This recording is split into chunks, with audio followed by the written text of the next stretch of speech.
سيدنا محمد وعلى سيدنا محمد. Assalamualaikum warahmatullahi.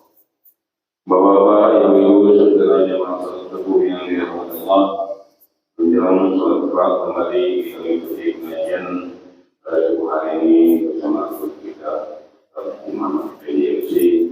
Pada beliau dipersilakan dengan segala.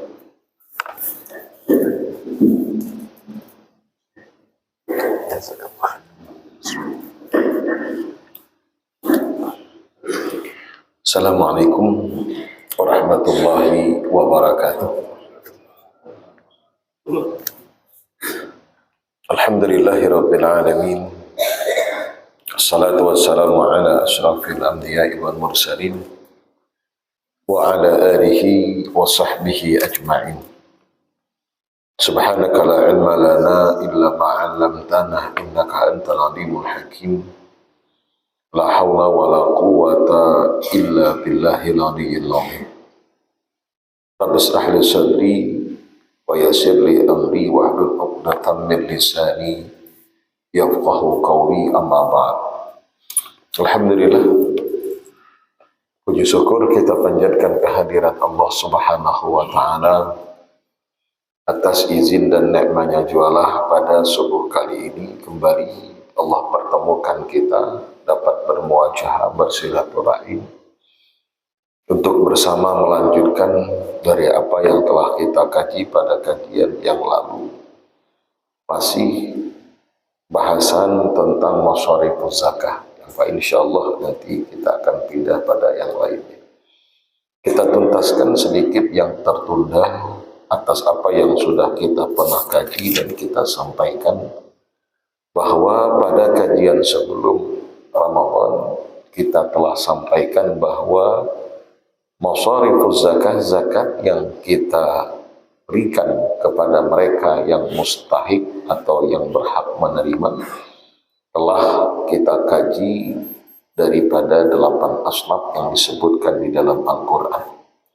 Baqiya lana al-yawm, tersisakan untuk kita kajian tentang hal tudfa'uz zakah ila babil aqarib bainal mani'in wal mujawwizin, ay daf'uz zakah ila baqil aqarib bainal mani'in wal mujawwizin.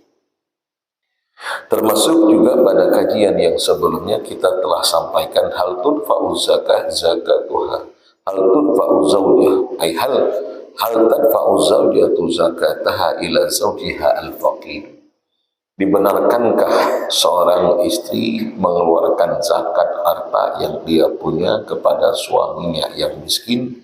Dan ini sudah terjawabkan pada kajian kita yang lalu. Maka yang tersisakan bagaimana pendapat ulama tentang bila mana zakat yang kita harus keluarkan kita berikan kepada aqarib. Aqarib artinya orang-orang yang dekat dengan kita, kekerabatan. Kita coba lihat beberapa pendapat ulama.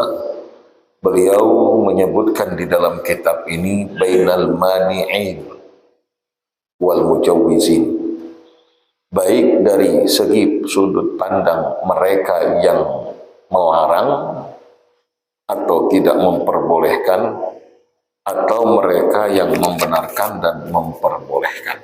Jadi kata ulama,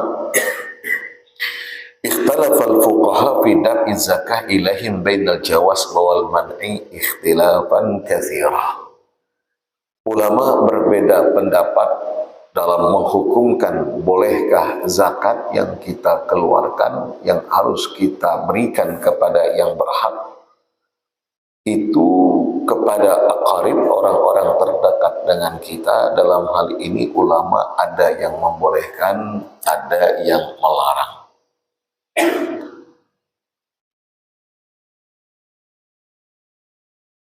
Ada yang bahkan membenarkan dan memperbolehkan ad-dafu ilal jami', memberikan zakatnya kepada siapapun saja.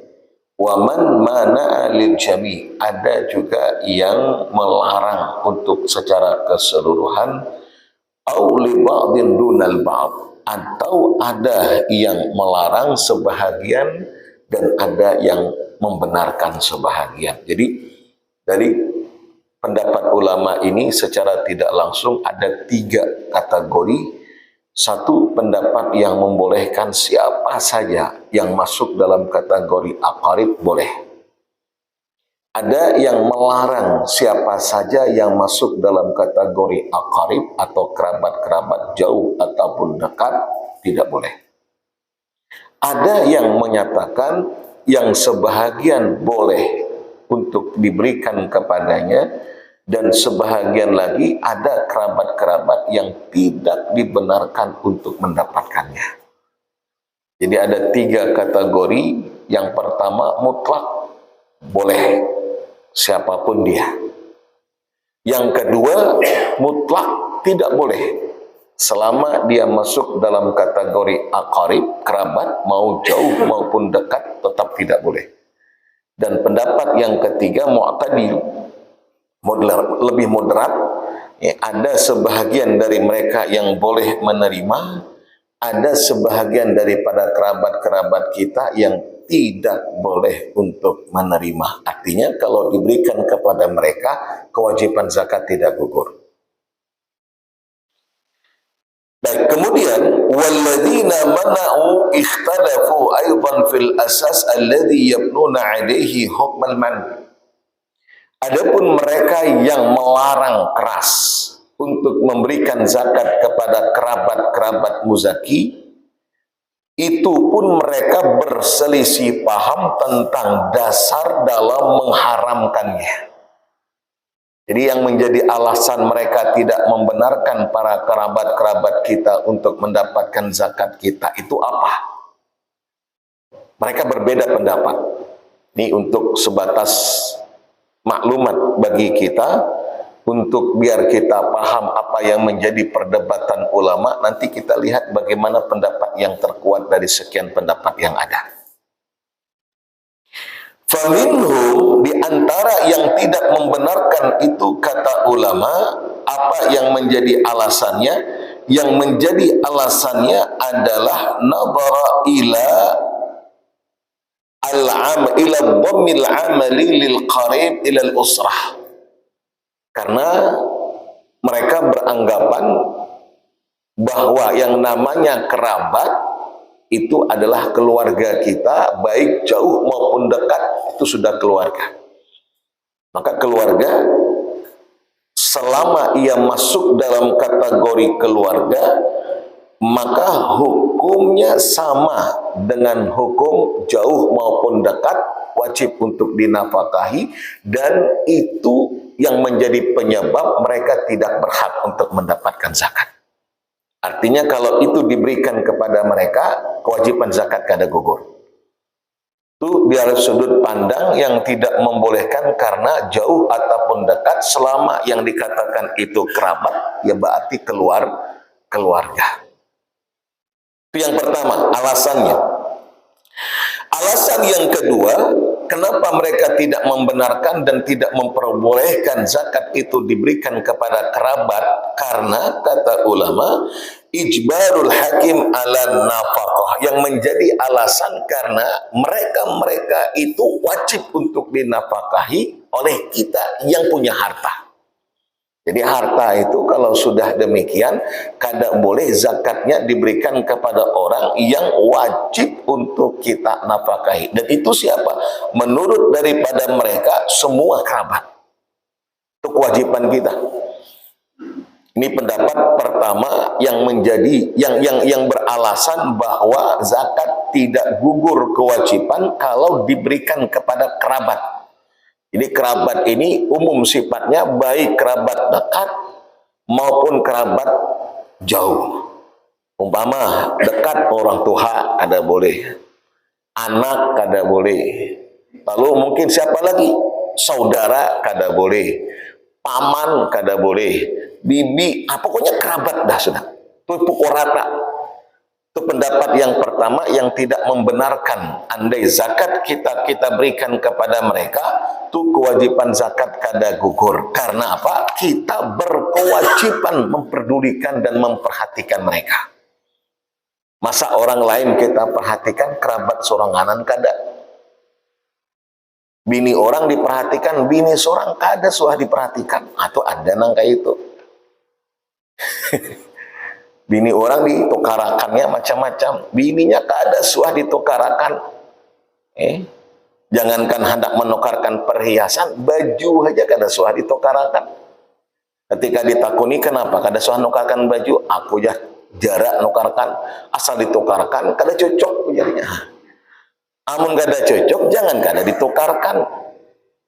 Kayak apa caranya? Bawa orangnya langsung, suruh milih, bayarakan. Ya kalau amun kita memang nukarakan belum tentu cocok karena selera kita atau mungkin cara kitanya kada tahu banyak tentang kayak apa perkembangan model baju bebinian. Amun baju lelaki kayak itu, Pang. Baju bebini stumat berubah. Dahulu nang di hadapan yang panjang, di belakang kada. Wayah ini di hadapan nang handap belakang panjang. Bebuntutnya. Entah apa namanya macam-macam. Nah, amun kayak itu bukan berarti kada ditukarkan. Bawa orangnya, pilih mana nang suka. Hanya ditukarkan, hanya dibayarkan. Nya ada kadang-kadang tukarkan langsung tiba-tiba naja hadiah surprise-nya hendak membuat kejutan. Tapi setelah dibuka kada selera, kada sesuai dengan selera bini. Cuman bini kada hendak menyakiti hati laki. Pakai taruslah nah jangan laki pakainya tarus ketujuh ini jah. Padahal pakai tarus itu bukan apa biar ancap rabit. Amun ancap rabit kada lagi tak pakai. Amun ditakuni aja kenapa kada dipakai, buruk sudah, rabit sudah, kada mungkin ulun makai. Itu alasan. Isok tukarkannya pulang kayak itu imbang. Baik kita lanjut. Jadi wajib gitu.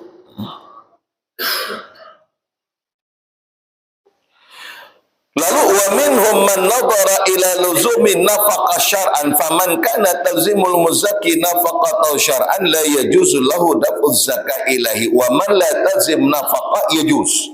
Ada pendapat yang sedikit mungkin lebih moderat. Kalau tadi semuanya kada boleh. Tapi ada pendapat yang kedua yang mereka wajib dalam hal menafkahinya, maka mereka itu andai zakat kita berikan kepadanya kada gugur.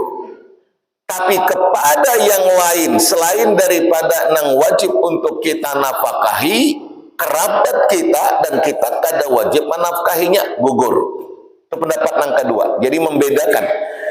Memang kerabat, tapi ada kerabat yang wajib untuk dinafkahi, ada kerabat yang kada wajib untuk kita nafkahi. Yang walaupun afdalnya nafkah ataupun bantuan itu tetap kita berikan kepada yang dekat. Ada hadis. Faqala Nabi sallallahu alaihi wasallam al-yadul 'ulya khairum min al-yadis sufla. Tangan yang di atas lebih baik daripada tangan di bawah. Hadisnya sahih. Diriwayatkan oleh Imam Al-Bukhari dan Imam Muslim, dan itu bisa kita lihat dalam kitab Al-Lu'lu' wal Marjan fima ittafaqa alaihi syaikhani. Tangan yang di atas lebih baik daripada tangan yang di bawah. Al-yadul ulya hiyal munfiqah. Yang di atas artinya yang memberi, wasufla yang di bawah artinya sa'ilah yang menerima. Hadis kada cukup sampai di situ. Ada lanjutannya. Apa kata Rasul? Wabda biman ta'un. Itu dia. Dari orang yang dianjurkan untuk kita beri, itu siapa yang lebih kita prioritaskan? Siapa yang lebih kita utamakan? Wabda biman ta'un. Itu yang kita harus prioritaskan adalah orang-orang yang wajib untuk kita nafkahi. Kan beda, ada nang hukum wajib, ada nang hukum sunnah. Nang hukum wajib ini kada boleh, kada harus kita nafkahi. Orang tua kita tuh wajib kita menafkahinya. Istri kita tuh wajib kita menafkahinya. Anak kita tuh wajib kita menafkahinya. Jadi anak, istri, orang tua dalam hal ini karena mereka wajib untuk kita nafkahi, andai zakat kita berikan kepada mereka, kada gugur kewajiban kita. Tapi ada kerabat yang kada wajib untuk dinafkahi. Mungkin kerabat-kerabat sangkut lah pabuhan tapi jauh. Kita sangkut, umpamanya sepupu kah, atau mungkin saudara yang dianya sudah mustaqil, yang dianya sudah bisa berdikari atau hidup dalam rumah tangga sendiri dan lain sebagainya, kerabat memang, tapi kita kada wajib menafkahinya. Nah, pendapat yang kedua ini membedakan mereka yang wajib untuk kita nafkahi, lam yajuzu zakat, lam tajuzu zakat, lahum, tidak dibenarkan untuk mengeluarkan zakat kepada mereka, dan hukum zakat kita tidak gugur. Tapi kepada mereka yang tidak wajib dalam hal menafkahinya, yajuz, itu dibenarkan. Itu lebih moderat pendapat yang kedua. Dari sekian pendapat ulama, dari dua pendapat ini, kira-kira kata ulama, mana yang lebih kuat, mana yang lebih kita bisa untuk terapkan dalam kehidupan kita, itu diantaranya. Saya bacakan, muwazanatu wat tarjih. Setelah menimbang-nimbang kata ulama berkaitan dengan pendapat-pendapat ulama, di dalam ini kitab disebutkan, walladzi nurajjihuhu ba'da dzikri hadhil aqwal wal madzahib huwa alladzi dhahaba ilaihi aktsaru ahli ilmi mundu asri sahabah wa tabi'in wa man ba'dahum min, ini apa pendapatnya, baik daripada kalangan sahabat, baik dari kalangan tabi'in. Sahabat itu orang yang tadi malam kita sudah sampaikan, berjumpa dengan Rasul, hidup di masa Rasul, beriman dengan Rasul dan mati dalam keadaan iman. Tabi'in orang yang hidup di masa sahabat, berjumpa dengan sahabat, beriman dan mati juga dalam keadaan iman. Baik dari kalangan sahabat kata beliau maupun dari kalangan tabi'in, wa man ba'dahum, dan mereka-mereka yang datang setelahnya daripada ulama mayoritas. Apa pendapat daripada mereka? Min jawazi daf'iz zakah ilal qarib, boleh dalam hal memberikan zakat kepada kerabat-kerabat kita. Ada kaidnya, ada syaratnya. Ma lam yakun waladan awalida, selama kerabat itu bukan anak lagi juga bukan orang tua. Itu pendapat yang terkuat. Huwa alladhi nurajjahu Abu Ubaidillah fil amwal wa hujjatan fi dzalik. Nah, ini ada alasannya. Jadi pendapat yang terkuat, boleh kita memberikan zakat harta kita kepada kerabat kita, asalkan dengan catatan ma lam yakun waladan awalida, selama kerabat itu tidak masuk dalam kategori anak dan juga dengan orang tua. Usul ke bawah ke atas, furu ke bawah, itu kada boleh. Ini pendapat yang dikuatkan oleh beliau. Jadi ada 3 tadi pendapat daripada para ulama, dan beliau mentarjihkan pendapat yang menyatakan boleh asal bukan masuk dalam kategori anak ke bawah dan bukan masuk dalam kategori orang tua ke atas. Men orang tua kada boleh, anak juga kada boleh. Apa alasannya? 1, umumun nusus allati ju'ilat sarfuz zakat, jalat sarfuz zakat lil fuqara duna tamyiz baina qarib wa ajnabi. Keumuman ayat Al-Quran menyebutkan, dalil yang menyatakan innamas shadaqat lil fuqara wal masakin dan seterusnya. Ayat ini kata ulama umum sifatnya terhadap sarfuz zakat, untuk zakat diberikan kepada mereka lil fuqara, baik kepada orang fakir ataupun miskin, duna tamyiz, dengan tidak membedakan bainal qarib wa ajnabi, baik itu kerabat ataupun bukan kerabat. Jadi ayatnya umum sifatnya, innamas shadaqatu lil fuqara, dan di situ kata ulama tidak ada pembeda antara kerabat dan yang bukan kerabat, asal dianya masuk dalam kategori masakin, asal masuk dalam kategori fuqara, masukkan sudah. Itu keumuman ayat. Itu dari sudut pandang pendapat yang mereka membenarkan dan memperbolehkan dengan dasar dalil innamas shadaqatil fuqara, wajhud dilalahnya, sudut pandang hukumnya karena sifat ayat ini umum.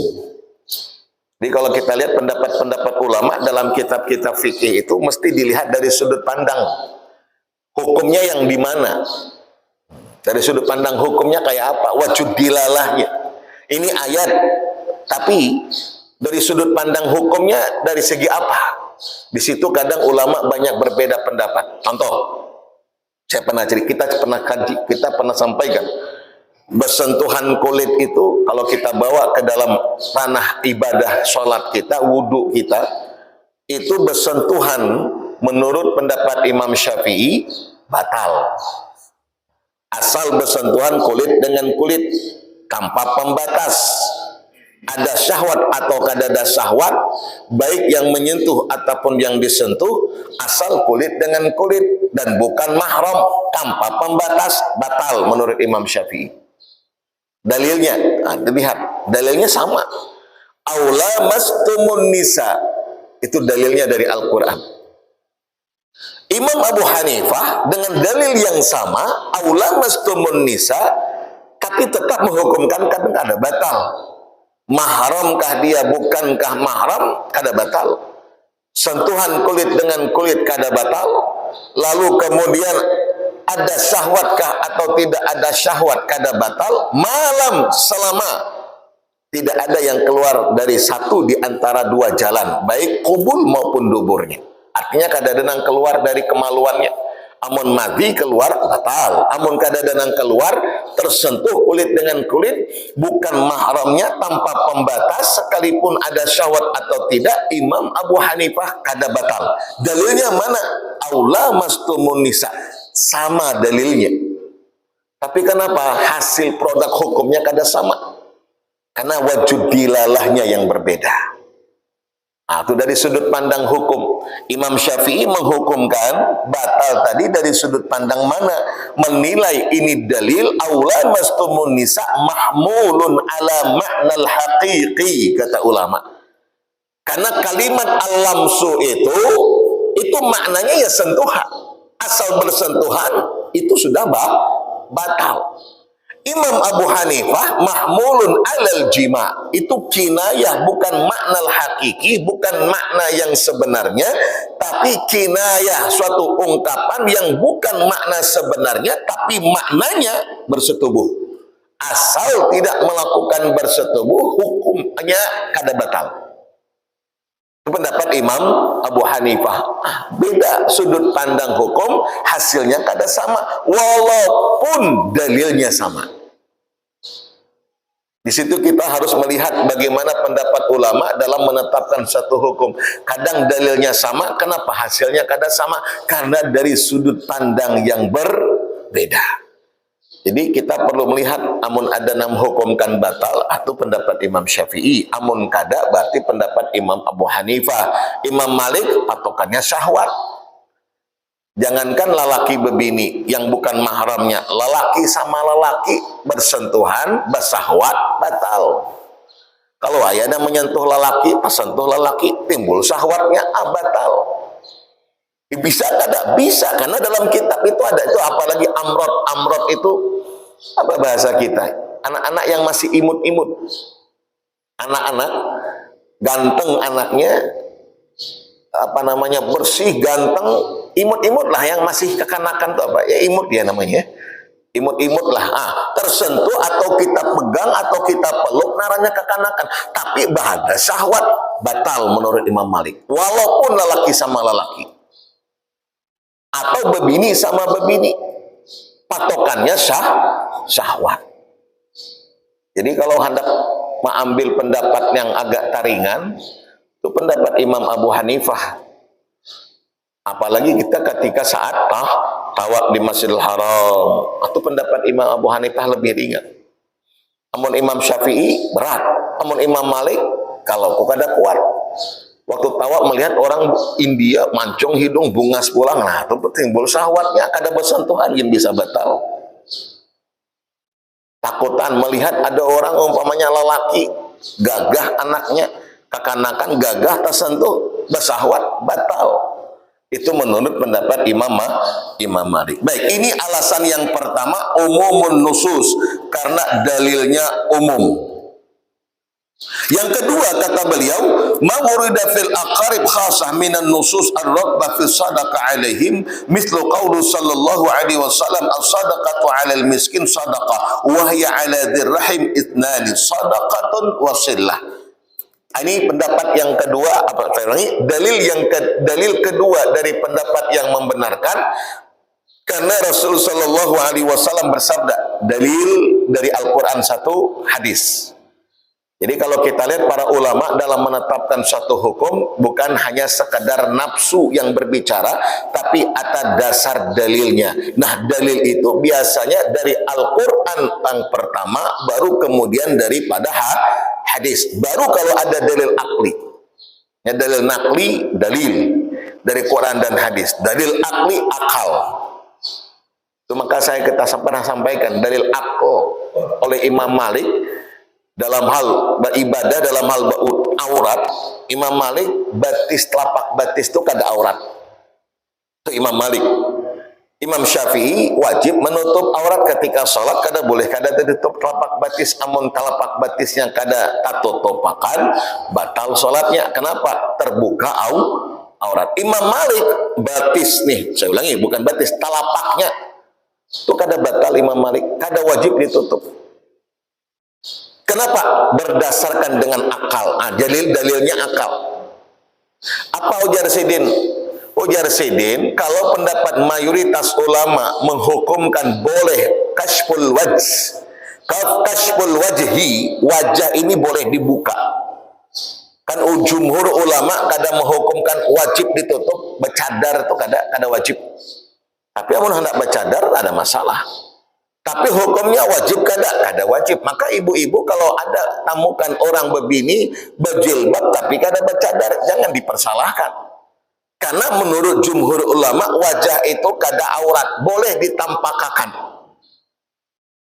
Maka ada seorang ketika datang kepada Rasulullah sallallahu alaihi wasallam lalu berkata, "Ya Rasul, tolong nikahkan ulun dengan si wanita itu." Ujar Rasul, "Sudahkah kau melihat orangnya?" Ujar ini sahabat, "Belum ya Rasulullah, ulun belum melihat orangnya." Nah, amun belum melihat orangnya, kenapa kau hendak menikahinya? Lihat dahulu. Amun hendak menikah itu lihat dahulu orangnya. Di situ dalil yang membenarkan adanya ta'aruf, adanya untuk kita paling saling mengenal. Amun orang bahari kan kada langsung bertamuan, foto ke foto. Amun orang wayah ini aja langsung bertamuan, kemana-mana berdua-duaan, belum lagi sah nikahnya, kemana-mana berdua-duaan dengan alasan biar kenal satu sama lainnya. Saya sering katakan itu dustainya. Kenapa? Kada ada orang yang hendak aibnya ditampakkan di hadapan orang. Makanya di masa orang pacaran tuh kadang-kadang kada indah, samunyaan indah. Masya Allah, hendaknya beranggot aja, awas deh, hati-hati. Itu belum kawin. Amun sudah kawin tak gugurnya kada berharung. Tuhnya hendak menampakkan kebaikannya. Maka hati-hati. Kata Rasul, sudah lihat kada? Belum, lihat dahulu. Oleh ulama menyebutkan mana yang dilihat? Dua. Satu wajah, kedua telapak tangannya. Nah, dari sini mengisyaratkan wajah itu kada wajib ditutup. Ujar Imam Malik, kalau wajah saja yang dimana ketika orang melihatnya bisa muncul syahwat, kan bisa melihat, wajah bungasnya muncul syahwat, lalu ada keinginan untuk melihat. Makanya dalam hadis kalau kita lihat redaksi hadis, tungkahul mar'ah li arba, wanita itu dinikahi karena 4 hal dari 4 perkara. Yang pertama disebutkan jamal, kecantikan. Lalu timbul syahwat. Nah, kalau yang wajah saja bisa menimbulkan syahwat, boleh kata Imam Malik untuk dibuka, boleh untuk diperlihatkan, tidak wajib untuk ditutup, apalagi telapak betis. Kenapa? Ada orang bersahwat, kadang-kadang bersahwat melihat telapak betis. Kira-kira melihat telapak betis, ya muncul syahwat. Itu perlu dicurigai itu. Melihat telapak betis saja langsung muncul syahwatnya. Amun muhanya, iya, amun telapak betisnya langsung muncul. Itu dahsyatnya luar biasa. Itu Imam Malik berpendapat kalau wajah saja musirus sahwah dengan dapat menimbulkan syahwat boleh dibuka, telapak batis karena menimbulkan syahwat min babil aula kasfiha, lebih utama untuk dibuka. Artinya kada boleh, kada wajib ditutup. Makanya kalau kita ke Mekah, Madinah, melihat di Masjidil Haram, Masjid Nabawi, ada orang sembahyang bebinian yang batisnya, telapak batisnya tersingkap, yang telapak batisnya terbuka. Itu pendapat Imam Malik. Namun kita wajib kada ditutup, pendapat Imam Syafi'i wajib ditutup. Jadi amun ibu kada panjang tapehnya, lalu kada bekaus betis pulang saat ketika ruku, terutama ketika sujud, nampak telapak betisnya, batal sholatnya. Atau pakai telakung saat ketika sujud, betisnya dimain-mainakan, satu batal sholat karena terbuka auratnya, yang kedua kada sempurna sujudnya karena kada sampai kepada 7 anggota tubuh yang ikut dalam sujud itu tadi.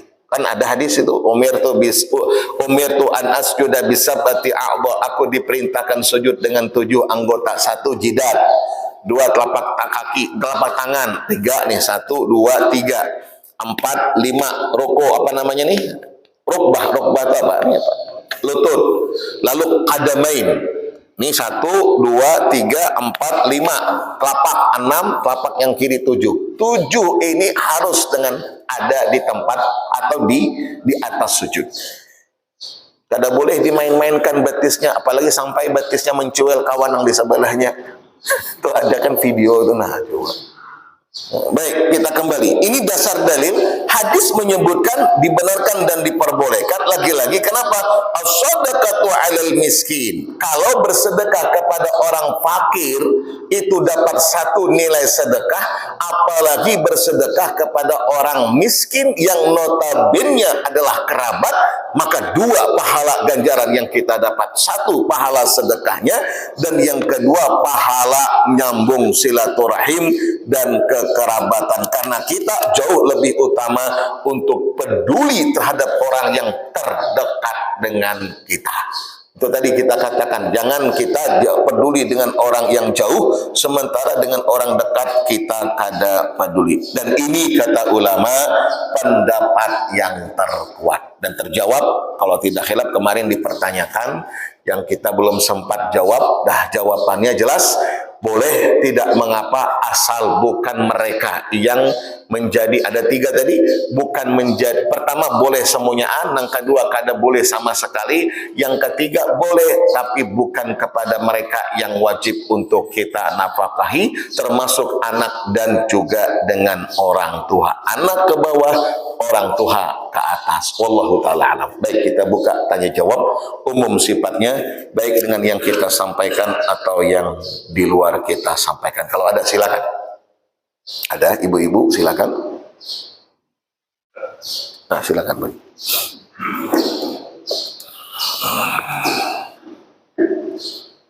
Assalamualaikum warahmatullahi wabarakatuh. Waalaikumsalam.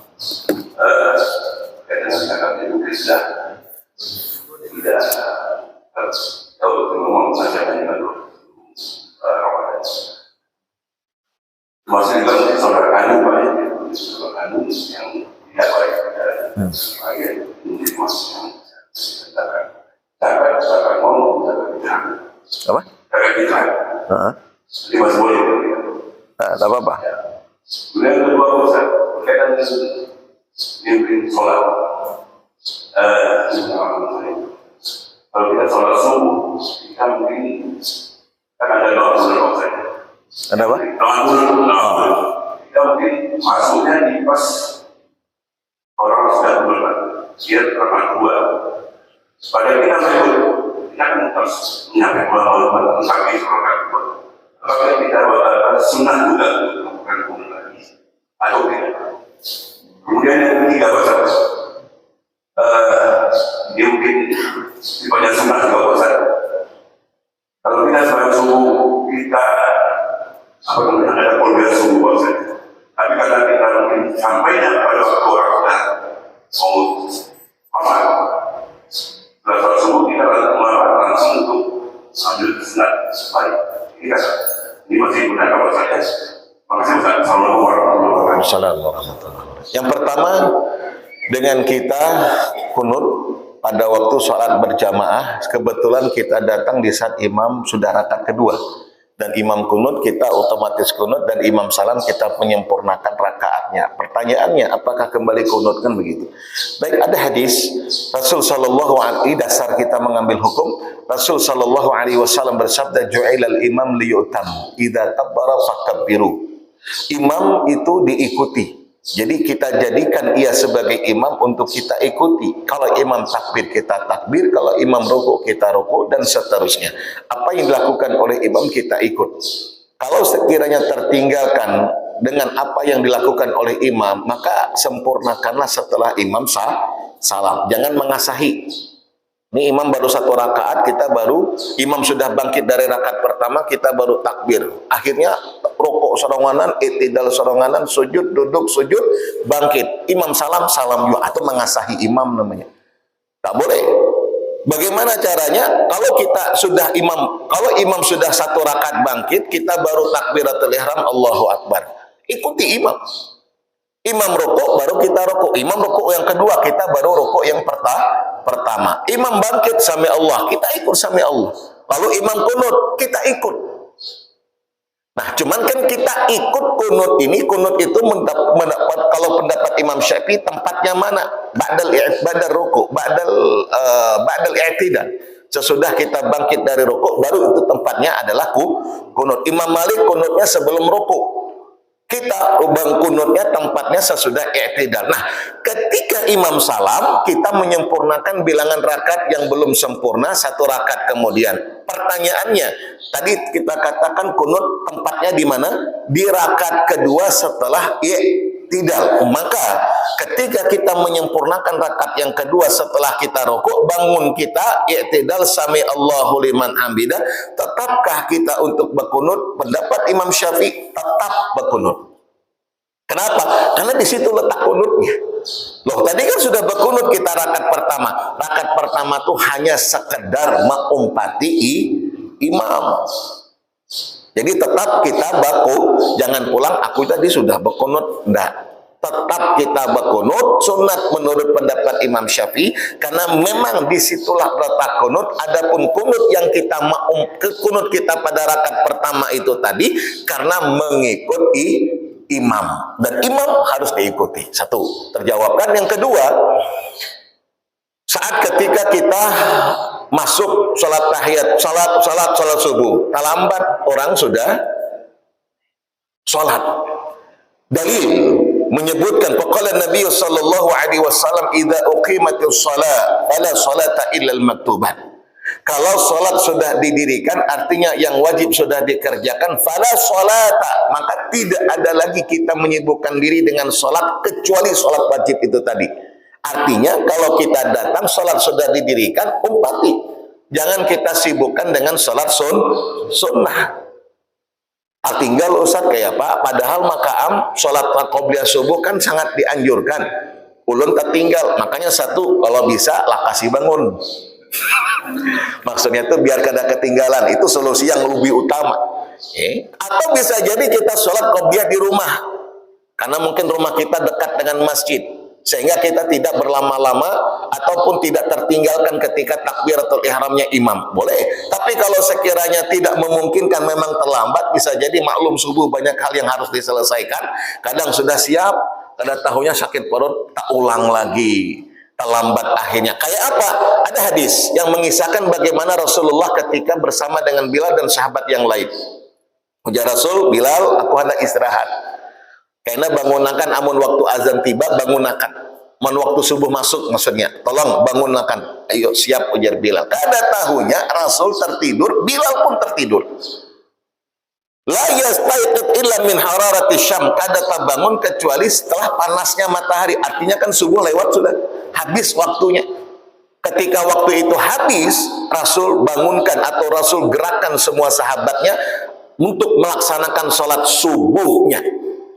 Berarti sholat subuhnya qadha itu kan, karena waktunya sudah habis. Pertanyaannya, apa langsung Rasulullah sholat subuh? Kada. Rasul sibuk dulu ternyata dengan sholat qobliyah.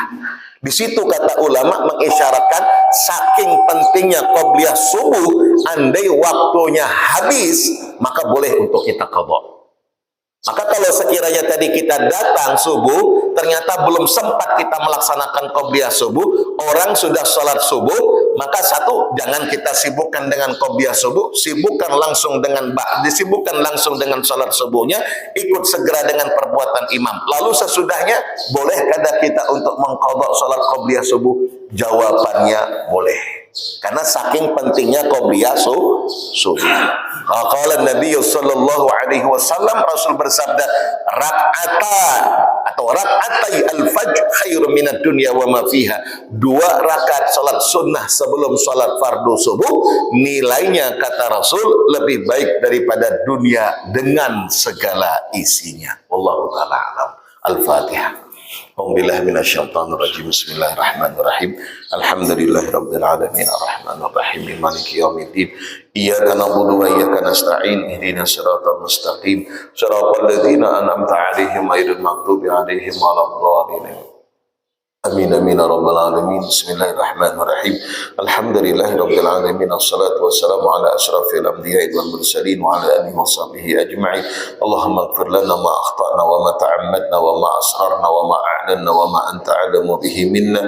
Antal muqaddim wa antal muakhir. La ilaha illa anta subhanaka Allahumma wa bihamdik. Nashhadu an la ilaha illa anta nastaghfiruka wa natubu ilaik. Wa sallallahu ala sayyidina Muhammadin nabiyil ummi wa ala alihi washabbihi wasallam. Alhamdulillah Rabbil alamin. Assalamualaikum warahmatullahi wabarakatuh.